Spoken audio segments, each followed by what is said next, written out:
स्वागत है आप सभी का हिस्ट्री 360 चैनल में। मैं रवि कोलरिया, हिस्ट्री लेक्चर राजस्थान से।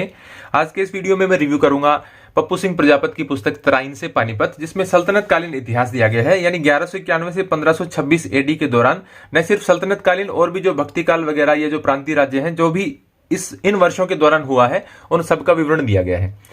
अभी कुछ दिन से मैसेज आ रहे थे कि आप एलपी शर्मा का रिव्यू कीजिए, मध्यकालीन भारतीय सौरभ चौबे का कीजिए, सतीश चंद्रा का कीजिए। तो मैंने इतने दिनों से रिव्यू इसीलिए रोक रखे थे क्योंकि इनमें से जो भी आप जो कमेंट करते हैं पुस्तकों के नाम, तो ऐसा तो है नहीं कि आपने जो 10-12 पुस्तकें बता रखी हैं वो सब मैंने एकदम डीपली पढ़ रखी हैं। जब तक मैं इस चैनल को नहीं चलाता था, रिव्यू नहीं करता था, वही 2-3 पुस्तकें मेरे पास होती थी जो मैं पढ़ता रहता था। तो जब से मैंने इस चैनल को बनाया और मैंने प्राचीन भारत इसमें पढ़ाना शुरू किया, आप इसकी प्लेलिस्ट में देख सकते हैं, प्राचीन भारत में पढ़ा रहा हूं अभी, तो आप वो वीडियो देख सकते हैं। इन दोनों में चूंकि बुक सारी पढ़ रहा हूं, इतनी सारी बुक्स के रिव्यू के रिक्वेस्ट आते हैं, तो इसलिए मैंने वीडियो प्राचीन भारत पढ़ाने वाले वो एक बार रोक रखे हैं ताकि मैं बुक्स का रिव्यू कर सकूं। तो आप इस हफ्ते में, आज तो मैं तराइन से पानीपत पप्पू सिंह प्रजापत का कर रहा हूं, आपको एक ही वीडियो आज और भी मिल जाएगा। फिर इसके अलावा जो अन्य पुस्तकें हैं, जैसे सब आप मैं दिखा देता हूं आपको। सतीश चंद्रा, ये पार्ट 1 है। फिर इसके बाद में सौरभ चौबे, फिर सतीश चंद्रा की जो बुक आती है सिर्फ एक ही आती है, 2 पार्ट वाली नहीं आती, उस पुस्तक के बारे में। फिर उसके बाद में एलपी शर्मा की मध्यकालीन भारत, फिर उसके बाद में हरिश्चंद्र वर्मा, ये सारी मैंने अभी पढ़ी हैं। 1 महीने से मैं इन्हीं में लगा हुआ था। मुगलकालीन भारत आशीर्वादी लाल श्रीवास्तव की, फिर उसके बाद में एस के पांडे। फिर आप ये जो सतीश चंद्रा का सेकंड पार्ट है मुगल काल के संबंध में। फिर उसके बाद में मध्यकालीन भारत की हरिश्चंद्र वर्मा का पार्ट 2, और फिर एक पुस्तक और रह जाती है जेएल मेहता। इसका खंड प्रथम है और खंड द्वितीय पढ़ा है। खंड तृतीय पता नहीं, मैंने गलती से इंग्लिश में मंगवा लिया था, तो वो पढ़ रहा हूं। इंग्लिश पढ़ने में मुझे थोड़ा सा टाइम लगता है, तो इसलिए मैं इन बुक्स के बारे में पढ़ रहा था, तो इसलिए मेरे को इतना टाइम लग गया। जब भी आप कह रहे थे कि इन पुस्तक का रिव्यू कीजिए, तो ऐसा नहीं है कि आपने एक बुक खोली, कोई मोबाइल तो है नहीं कि मैं आपका इनको अनबॉक्सिंग करके दिखाऊं कि ये डिब्बे में से निकली है, ये फलानी पुस्तक निकली है, इसके साथ में बिल आया है, बिल 365 रुपए का आया है। तो उसका कोई मतलब नहीं होता जब तक बुक पढ़ी नहीं जाए और उसके बारे में पता नहीं हो कि ये कैसी है, और साथ ही उनके जो मार्केट में कंपेरिजन करने के लिए जो दूसरी बुक्स होती हैं, तो जो अल्टरनेटिव आपको चाहिए वो सबका यदि मैं पता कर सकूं, तभी ये पता चलता है कि कौन सी पुस्तक अच्छी है। तो आज से मैं शुरुआत कर रहा हूं मध्यकालीन भारत के रिव्यूज की। तो सबसे पहले मैं कर रहा हूं पप्पू सिंह प्रजापत की तराइन से पानीपत। तो इस पुस्तक में, इससे पहले मैंने इनकी एक बुक का रिव्यू किया था जिसका नाम था प्राचीन भारत। तो यहां इस पुस्तक के यदि मैं कंटेंट की बात करूं तो आपको शुरुआत में दिल्ली की कहानी, फिर मोहम्मद गोरी से लेकर जो तुर्क सुल्तान है खिलजी, सबसे पहले आपको जो मामलुक, इलबरी या जो गुलाम वंश है उससे शुरुआत होकर खिलजी, तुगलक, सैयद लोदी, और फिर इनके जो काल में जो मंगोल आक्रमण हुए हैं उनके बारे में विवरण दे रखा है, और फिर इनकी प्रशासनिक, आर्थिक व्यवस्था, विज्ञान, प्रौद्योगिकी, साहित्य, ये सब इसके बारे में सब विवरण देते हुए फिर बीच में भक्ति काल आता है, प्रांतीय राज्य आता है, और प्रांतीय राज्यों की जो स्थापत्य कला है वो आता है। मैं जल्दी जल्दी इसलिए बोल रहा हूँ कि धीरे धीरे बोलने से वीडियो काफी बड़ा हो जाता है और आप बीच में छोड़कर चले जाते हैं। अब यहाँ दिल्ली की कहानी से बात शुरू होती है। तो इस पुस्तक की बहुत सी अच्छाइयां हैं, उसके लिए आप वेट कीजिए। पहले मैं कमियां बताऊंगा। एक कमी इस पुस्तक में यह है, इसकी जो प्रिंटिंग है, जैसे पेपर क्वालिटी इसकी ठीक है, कोई दिक्कत नहीं, फॉन्ट ठीक है, आप आसानी से इनको पढ़ सकते हैं। एक थोड़ी सी किताब सुंदर नहीं लगती अंदर से। क्यों नहीं लगती? अब आप इसको मैं क्लोज से दिखाऊंगा। यदि आपने कभी कंप्यूटर में काम किया है या लैपटॉप में काम किया है प्रिंट देते वक्त, तो जैसे हम वर्ड में कुछ बनाते हैं और लास्ट में जब हमारा जो कंटेंट हमें 1-2 पेज में समेटना हो, तो हम क्या करते हैं, टॉप में, बॉटम में, लेफ्ट राइट का जो मार्जिन है वो बिल्कुल कम कर देते हैं, नैरो कर देते हैं। तो वही इसमें किया गया है। अब देखिए, ये थोड़ा सा अच्छा नहीं लगता। यहां आप देखेंगे, ये देखिए क्लोज से, आप देखिए कहाँ साइड में बिल्कुल जगह नहीं है, ऊपर बिल्कुल जगह नहीं है। तो इससे कभी कभी लगता ऐसा है कि जैसे ये कोई फोटोकॉपी निकाली गई है। हालांकि अभी मैं इसके कंटेंट की बात करूंगा सभी कुछ, लेकिन ये इसकी एक कमी है। यदि उसमें जो राइट में और टॉप में यदि थोड़ा सा इसमें स्पेस दे दिया जाए तो बुक अच्छी लगेगी, और कल को किसी को कुछ नोट्स वगैरह थोड़ा बहुत ऐड करना है तो वो लिख सकता है। हालांकि ये इसकी एक अच्छाई है कि इसमें कुछ ऐड नहीं करना पड़ता। हाँ, मैं सही तरीके से कह रहा हूं, इसमें लगभग आपको 99.9% चांस ये रहेगा कि आपको कुछ भी ऐड नहीं करना पड़ेगा। जैसे मैं अभी आपको दिखाता हूं, तराइन का प्रथम युद्ध यहाँ चल रहा है, कुछ ऐसे टॉपिक दिखाता हूं मैं। देखिए, अब जैसे यहाँ ऐबक से संबंधित उद्धरण है, तो इसमें फरिश्ता ने क्या कहा, अबुल फजल ने क्या कहा, मिनाजुद्दीन सिराज ने क्या कहा, हसन निजामी ने क्या, सब कुछ आपको, यानी आप बाकी की 5 बुक्स पढ़ के जितने उद्धरण इकट्ठे नहीं कर पाएंगे, इतने उसमें दिए गए हैं। अब ये मैं बताते बताते आपको इसकी एक कमी और बताऊंगा, इसकी अच्छाइयां बता देता हूं। इसकी सबसे बड़ी अच्छाई ये है कि इस पुस्तक को लेने के बाद में 1191 से 1526 इसके संबंध में आपको कोई भी पॉइंट देखने के लिए दूसरी पुस्तक की तरफ नहीं जाना पड़ेगा।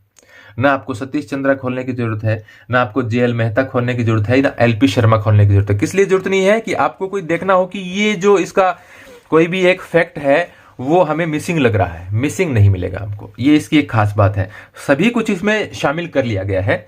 यानी आजकल जितने भी एग्जाम्स हैं, मैं देख रहा हूं जैसे जिस भी स्टेट में असिस्टेंट प्रोफेसर का एग्जाम होता है, या जो नेट जेआरएफ के हर साल एग्जाम होते हैं, या और जो आजकल यूनिवर्सिटीज में एंट्रेंस के जो एग्जाम हो रहे हैं एमए के लिए या पीएचडी के लिए, जिस प्रकार के एग्जाम हैं, उन सब में मैं देखता हूं कि इस पुस्तक से सबसे ज्यादा क्वेश्चन मिलते हैं। यदि 1191 से 1526 के बीच का कोई क्वेश्चन है तो संभावना यही है कि 99.9% इस बुक से मिल जाता है। मैंने बहुत से देखे हैं, जैसे किसी में 42 क्वेश्चन है तो उसमें से 41 इसमें जरूर मिल जाते हैं। ये इसका एक रेशियो है जो काफी अच्छा रेशियो है। इसके कारण इसकी एक कमी हो जाती है। जैसे प्राचीन भारत का जब मैंने रिव्यू किया था तब भी बहुत से लोगों ने यह कहा कि यह पुस्तक कठिन है।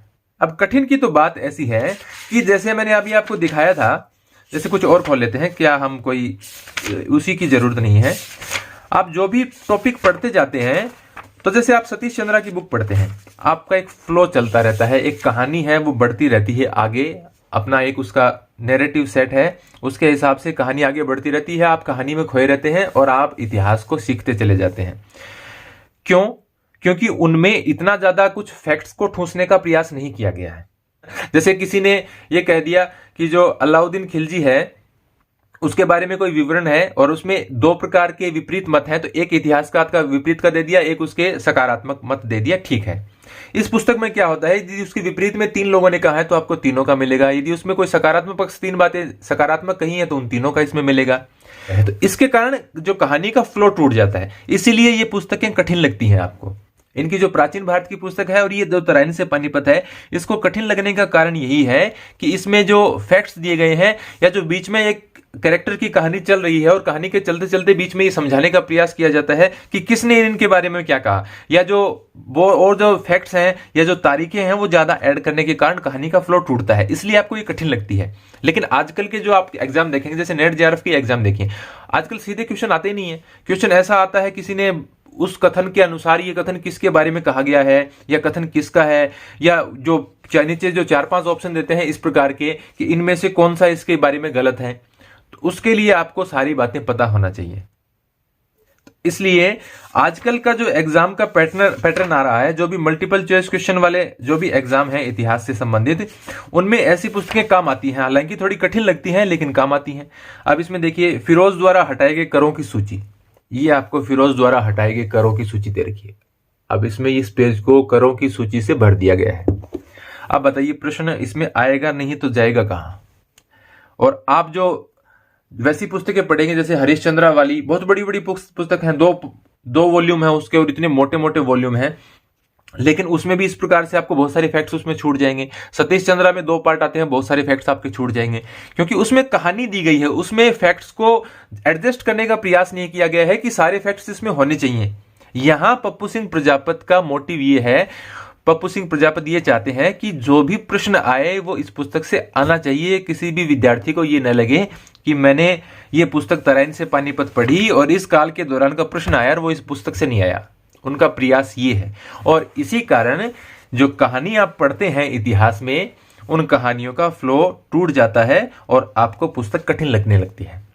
तो यहां आपको मैं ज्यादा नहीं बताऊंगा। अब ये कोई बताने की बात नहीं है कि लोधी वंश में ये सुल्तान हुए, वो तो आपको सभी पता है, सभी पुस्तकों में आते हैं। अब ये पुस्तक का मैं अब फाइनल वर्डिक्ट बता देता हूं, काफी टाइम हो गया है। तराइन से पानीपत पुस्तक, इसकी कमी यह है कि इसमें जो प्रिंट दिया गया है उसमें ऊपर नीचे थोड़ा सा साइड राइट में और टॉप में थोड़ा सा मार्जिन इसमें दिया गया होता तो थोड़ी सी अच्छी लगती है। किसी को कुछ लिखना वगैरह हो, अपना कुछ नोट्स होता है समझने के लिए, यदि वो उनको लिखना हो तो वो लिख सकते हैं और थोड़ी पुस्तक भी अच्छी लगती है।